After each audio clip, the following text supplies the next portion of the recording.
Hey Brisbane crew. I might have been out of Brisbane for a little while now, but I certainly know that the flooding that's hitting at the moment must feel pretty tough. I certainly remember 2011 floods, and yeah, it was not an easy time, and it looks like these ones will have a fairly similar or perhaps even more devastating effect. There's been loss of property and sadly loss of life, and it's never an easy time. And I think that if you don't need to be travelling right now, it's probably a very good weekend to stay in, binge some YouTube, binge some Netflix, and, just take it easy, check in on your friends, and just don't do anything silly. Don't drive through floodwater. Don't try and go water skiing in the park. Basically, just be sensible. But I can certainly appreciate that it's not the easiest of times right now, and that you'll probably want a little bit of extra, stuff to do. So if you're with friends and family, maybe pull out the board games, have a good laugh, or if you've still got power and internet, check out the rest of this video, which is of a Logan City Bus Service Volvo B12BLE with a Bustech body.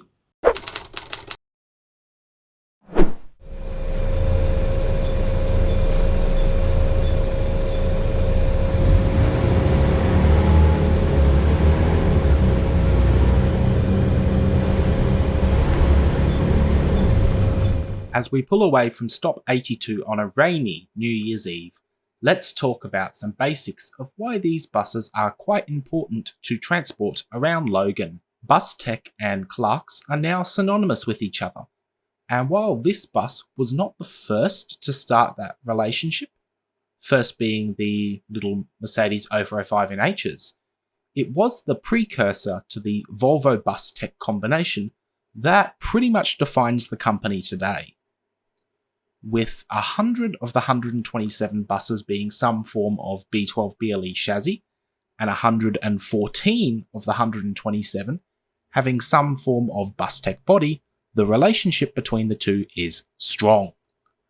These buses kicked off around a decade of B12BLE/Bustech dominance,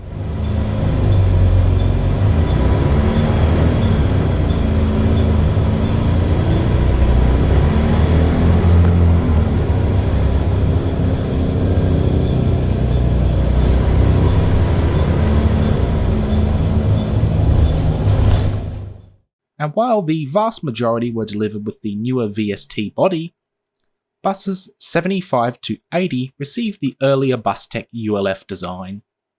VSTs were delivered in single and dual door versions, Euro 3 and Euro 5, and with different air conditioning types as well as bucket or bench seats.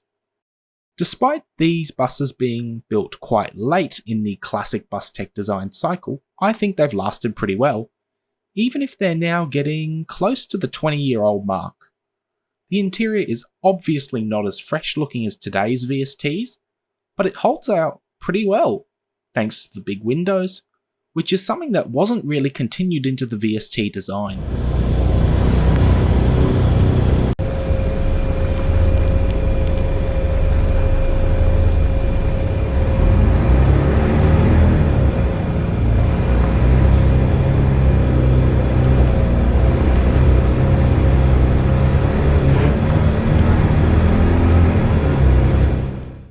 Like most Bustechs from this era, or early VSTs, you will find Vogel Sites bucket seats, but with an interesting seat fabric.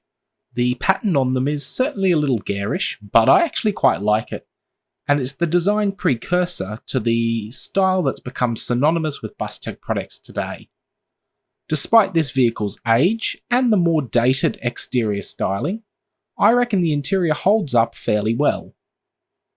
Being built in early to mid-2003, I believe these are fitted with the Euro 3 Volvo DH12D and a 5-speed ZF EcoMat 2, which seems to offer plenty of go, so have a listen now.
One design touch you might notice is the extra bar up the front of the bus. This was added later in life and was originally designed to hold an information screen.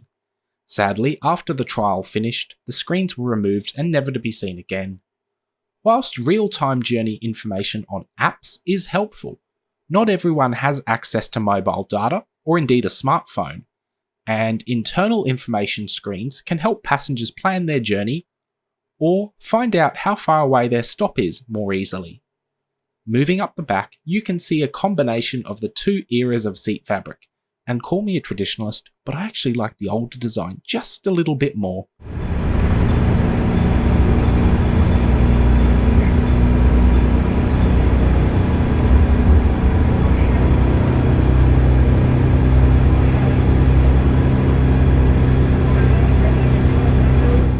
From back here, you can also see that this bus still has the rear bulkhead stoplight, which I'm sure 99% of passengers will never even notice. I still appreciate it though, especially if you're standing and facing towards the side or the back of the bus.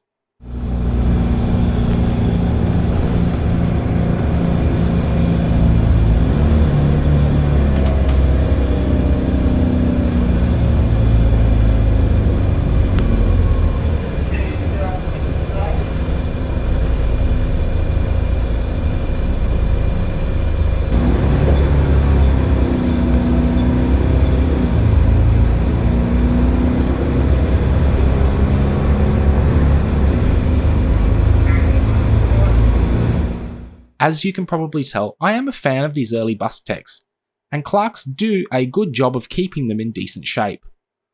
Whilst though these buses have lasted pretty well thanks to solid Volvo mechanicals, good maintenance and a simple but robust interior, they are getting close to retirement age, at least from mainline route service.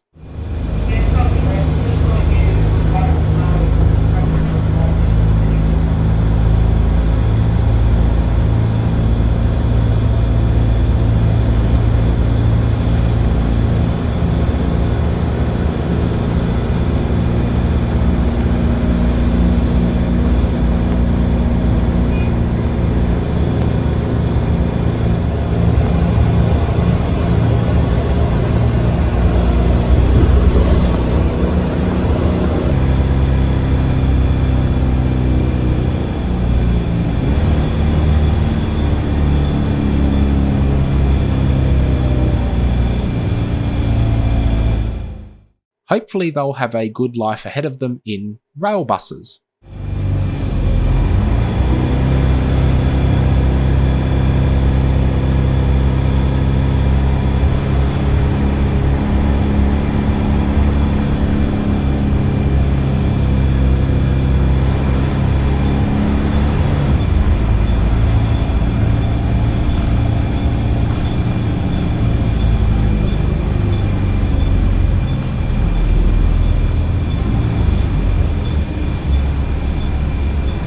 And as I alluded to in my most recent Bus Week series, there are a range of solid electric buses on the market, and it looks like that Clarks is also planning to get their hands on some soon, which will be interesting to see.